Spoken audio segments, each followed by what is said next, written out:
1 ખાંડનું દ્રાવણ, 2 મીઠાનું દ્રાવણ, 3 લીંબુનો રસ, 4 કડવા લીમડા અથવા કારેલાનો રસ. દરેકનું અલગ દ્રાવણ બનાવો.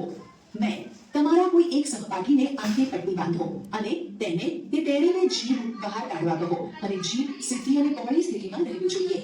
3 એક શુદ્ધ દાંત કોતરણી ટૂથપીક લો. આકૃતિ 2.6 માં દર્શાવ્યા મુજબ એક પછી દ્રાવણના નમૂનાને જીભના ભાગ પર મૂકીને ચકાસો. 4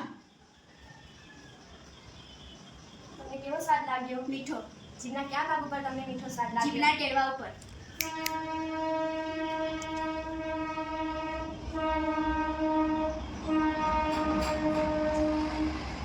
તમને કેવો સ્વાદ લાગ્યો? કડવો. જીભના કયા ભાગ ઉપર તમને કડવો સ્વાદ લાગ્યો? જીભના પાછળના ભાગ ઉપર. તમને કેવો સ્વાદ લાગ્યો? ખાટો. જીભના કયા ભાગ ઉપર તમને ખાટો સ્વાદ લાગ્યો? જીભની બંને બાજુ પાછળના ભાગ ઉપર. તમને કેવો સ્વાદ લાગ્યો? ખારો. જીભના કયા ભાગ ઉપર તમને ખારો સ્વાદ લાગ્યો? જીભની બંને બાજુ આગળના ભાગ